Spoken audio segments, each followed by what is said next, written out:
Man, you already know I had to come on and talk about Tesla. Oh, they crushed their earnings, boy. Oh, it was so good. Let me tell y'all right now. I got my analytics pulled up, y'all, because see, like 83% of y'all ain't subscribed to me, man. I wonder what y'all are waiting on. Make sure y'all go down there, hit that like button, hit that subscribe button, y'all. It's free 99. Don't cost you a thing to do it. And I noticed a lot of y'all, almost all of y'all are guys. So guys, get your ladies in on this too, man. Your ladies are good at trading, man. I bet you they'll outdo you in trading. I bet you get your girlfriend, get your mom on it. I guarantee you they'll all outdo you because women make a lot better decisions than us guys. I'll tell you that right now. But y'all don't want to hear about all that. Y'all want to hear about Tesla. So we're gonna get right into talking about Tesla. So they had their earnings today, guys. If you missed this, had their earnings today, January 25th. Had their brand new earnings today, and boy, they crushed it. They did really, really well compared to expectations. So on the year, yeah, they were at the end of 2021, they were a $1 trillion company.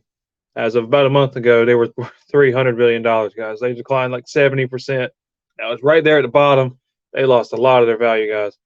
But we're gonna talk right about the earnings, right? So they got a little snapshot of it right here. So maker of electric vehicles and solar panels said it made $3.69 billion from October through December, or an adjusted $1.19 per share. And I told you, if you watched my previous video, I was looking for $1.18 per share. That was my given target. You can go back and check my last Tesla video. I think it was. I talked about I expected $1.18. They blew even my estimate out the water. And I'm a Tesla bull. I'll be honest. That was a high estimate, and they blew it out the water. Yeah, they beat the estimates of Wall Street had them at $1.13 because it had been reduced by analysts well ahead of time because they had been lowering their prices and stuff. Everybody thought demand was going away. And no, Tesla beats it every single time. Tesla just crushed it, guys. They did so well. I can't be more happy with the stock right now. But the company's automotive gross profit margin, which is this revenue minus cost of goods, it did fall 30%. So gross profit overall is down. So let's be real here. This is not a good sign. And showing there is more headwinds out in front of the company, guys. There's going to be more trouble coming. And Elon Musk actually goes into that a little bit himself. He outlines the Tesla recession playbook, as he's calling it. He's trying to claw back on costs. What does he mean by that? In a conference call to discuss Tesla's fourth quarter results, Musk and other executives outlined plans to reshape the electric vehicle makers' cost base after slashing prices up to 20%, a move some analysts see as a first shot in a price war. So if you break that down a little bit, basically what they're doing is they're actually not low. People thought they were lowering the prices on Teslas because they were lowering demand. That's not it at all. They're actually them lowering the prices is actually bringing the demand up, and this is forcing other people who aren't as profitable as Tesla. Because keep in mind, I showed you the earnings per share. Tesla is profitable; they are making money. It forces other competitors who aren't making money to have to meet them on their level because they get to dictate what prices these things are going to be at because of how cheap they sell their cars. Think of how like Walmart bullies smaller companies into submission. Basically, Tesla's doing the same thing because everybody wants Teslas. Like the demand is there. When you think EV, you think Tesla. Let's just be real. Who doesn't? But they're looking to run Tesla factories leaner, fewer materials and inventory, cutting shipping logistics, negotiating lower prices for components, and putting Tesla suppliers on notice. So they're really cracking down on costs, guys. Elon Musk hasn't backed down from that stance. He really, really does believe we're headed for a nasty recession, and he's been saying that all year. He said it all last year, and like I said, I agree with him. And it's going to be a rough road for Tesla. I'm not going to sit here and pretend like it's all going to be pretty because it's not. It definitely won't be. They're also cutting costs by redesigning elements of the batteries and electric motor systems, removing features that owners are not using based on data collected from the Model 3 sedans and Model Y SUVs on the road. So this is probably one of the biggest advantages that Tesla actually has is that they actually have data. They have software built into their very components in Tesla. Like Tesla can see what features are being used by their consumers, like on the road when they're just sitting there idle, just sitting in the car, if they're on the phone, all that stuff. They see all of it, and they can see which parts are redundant, which parts aren't needed no more, which ones are maybe too expensive, need to be cut costs, on them compared to their usage. They can see all of it, guys, every bit of it, because it's basically a computer on wheels. Tesla makes computers on wheels, if you really think about it. So here's gonna be the biggest thing that's gonna hit Tesla: the cost of lithium, and it is skyrocketing right now, guys. Lithium's at the highest price it's been, I think, almost ever, if I'm not mistaken. The second most expensive component of an EV battery will be higher in 2023 than last year. I'm pretty sure that will hit Tesla's rivals. They're still losing money on EVs harder. And Musk said himself, "My guess is that the recession is a serious one, and I think it probably will be, but hope it isn't. That would lead to meaningful decrease in almost all of our input costs.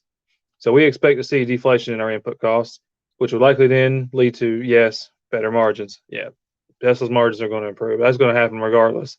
Because if you looked at Kathy Wood always brings this up too, guys. Shout out to Kathy Wood. She talks about how, if deflationary, especially batteries and like what's the word I'm looking for? Electrical storage, battery storage, all those components. They're getting like they're dropping at a constant percentage every couple of years. She refers to it as Wright's law. That's her whole thesis around Tesla's profitability and a lot of the other stocks in her portfolio. So if you know me, I'll be honest with you. I got full disclosure. I own some Tesla. I own ARC. I brought them both up, so one disclose that. But yeah, this is technology they're going to improve margins over time just because the costs are just coming way, way, way down. That's not even that's independent of Tesla. That's just a secular trend. That's just something that's going to happen regardless. Technologies always tend to get cheaper the longer and longer they go around. That's think about like computers, for example. When the first, it's like the Apple Pippin back in like the 80s, right? When it came out, it was like what? I think it was like 1,000, 15, 2,000, somewhere in that range. Man, now you can probably get that computer for like $20 because I mean it's basically just a calculator at this point. But you get my point. So like even think like old game consoles, right? Like they until they reach that like massive rarity pivot point, they decrease in value for a long, long time. Excuse me, until there's high demand and there's not a supply to meet that demand. So yeah, I think if we do go into a recession, it's definitely going to be good for Tesla.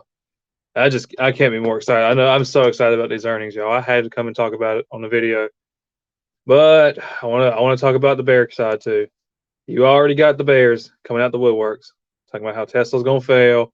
Tesla's valuation is irrational. They always come. Let's just hear them out, guys, because we just got to hear them out. I want to get both sides of the story, not just mine. On Tesla shares, Garrett Nelson of CFRA. Y'all hit that like button and subscribe button for me if you love the fact that I bring all points of view into my videos, because I don't want you to just listen to me. I want you to take what I say with a grain of salt, and you can weigh what I say against what the experts say and see who you agree with, because I certainly don't know everything. He has a $210 price target on the stock, rates at a strong buy. And Craig Irwin of Roth Capital, he has an $85 price target and rates 85, Tesla a whole $85. I'll see you there. I got the cash ready. I will see you there. Old. Craig, how long you been that bearish on Tesla? It's a long way from your price target. Yeah, you remember it's been about close to 2 years that I've been saying as Tesla became egregiously overvalued, that it was not long-term sustainable. They do not operate in a vacuum. They're going to be 500 EVs on the road by 2025. And yeah, they deserve a lot of credit for creating the market, basically. But we need to bring some rationality, some logic to valuation. And Toyota's. I'm just gonna pause for a second. He literally said 500 EVs, bro. I guarantee you Tesla's got more cars on that, or cars on the road than that. I'm gonna hope you meant like 500,000. Even that's. What are you talking about? Smaller market cap, and Tesla doesn't have anything that Toyota doesn't. That's kind of irrational valuation. Tesla don't have anything Toyota doesn't, like pricing power, the whole EV infrastructure, supercharging. That Toyota's just barely got their damn foot in the door in. What do you? Oh my God, these experts. Oh my God, these Experts. Okay. in my view. Okay. Yeah. Garrett, do you think that Tesla has something that Toyota doesn't have? That has been the bull case for a long time, that Tesla has something that nobody else has. Yeah. Absolutely, we do. And it's their battery technology, it's their innovation. Yes. Yep. It's the fact they produce the two best-selling EVs in the U.S. by a wide margin. Yeah, it's like, and it's not even close. The Model 3 and the Model Y. And, you know, we view the stock's valuation as highly compelling at these levels. Remember, Tesla fell by 65% last year. It was a broad-based EV sell-off, so its decline wasn't as bad as some of its peers, such as Lucid and Rivian, both of which fell by 82%. But we feel that so much of the headwinds are priced in at these levels that it's really a compelling buy, and investors will be glad that they bought this stock at these levels, looking down the road, 1, 3, 5 years from now. There are some headwinds. 100% agree. Yep. I bought me a couple shares the other day, and it went down a little bit more, sure, but I got it at a good price. I got it. I bought me 2 shares at right around 115. So I spent about 250. So it's about 2.5 shares. So I'm happy with that. I didn't catch the bottom, but I was pretty damn close. I was pretty damn close, but I've added to a long-term position. So I ain't here to try to time the bottom. I already know this company 4, 5, 6, 7, 8, 9 years. Yep. Just count the number of years you want to hold this thing, man. I guarantee you're going to be massively in profit. I ain't gonna guarantee you that, but I think it's highly likely that if you hold this stock for 5 to 10 years, you're going to be way up from where you are right now. It's not even a contest. There's no other competition in this game. Let's be real. There's a lot of competitors that same way that, Microsoft is a competitor to Apple, and that Microsoft used to make a phone that has a smartphone. Now they don't. So, yeah, you can call them a competitor if you want to. Yeah, the same way that mobile phones are a competitor to the PlayStation 5. They can definitely put out the same power. And yeah, you get my point. So you acknowledge, Garrett, what are can you summarize the top 3 headwinds? I mean, is it good for market share that you see prices discounted? Is it are supply constraints, are those still affecting deliveries so that they're not going to be what had been promised? And what about Mr. Musk's other interests, if you will? No, I think you just reeled off the major concerns there. It's really demand has been a major worry of investors. Tesla's quarterly production has exceeded its sales for the last 3 quarters, so they've built some inventory. But what they've done to respond is cut prices, which they just announced a week or 2 ago, and also the company's lower priced Model 3 and Model Y vehicles are now eligible for a $7,500 federal EV tax credit. So we think those 2 things are really helping stimulate their sales. We're seeing that anecdotally in some of the sales data that we've seen recently. As far as Elon's interest in Twitter, that's still the number one headwind for the stock. Yeah, I think lower prices overall are just going to drive demand up. People are going to want to get a Tesla for cheaper. I mean, that's just common sense. They're going to keep demand up just by lowering prices. And you actually qualify for the EV tax credit now with Teslas. Apparently, I didn't even know that. That's amazing news.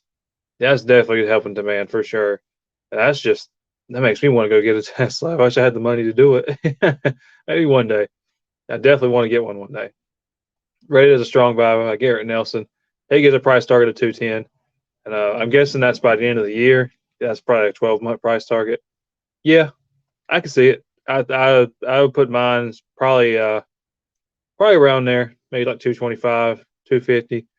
I think the Tesla is going to keep surprising people. I think there are a lot of people are priced in the end of the world on Tesla, and they keep crushing their numbers. They always crush their numbers. And Wall Street will never understand this stock. There's always going to be bears. Like the guy who was talking to him. And it's just, there's always bears on the stock. The stock's overvalued. They're not meeting their numbers. No. Yeah. They crush earnings every time. So, yeah, I don't know. Maybe I'm the crazy one. Maybe I think there's actually something to this stock. maybe the stock reminds me of just Apple back in the day when everybody thought it was overvalued and all the iPhone sector is done and all the growth for the stock's priced in. And yeah, if you bought Apple 10 years ago, you did lovely. You did absolutely fine. You were 10, 15 times your money over the course of 10 years. Now I see the same trajectory with Tesla. And if it's not the exact raw number amount, I see it on that same upward to the right path.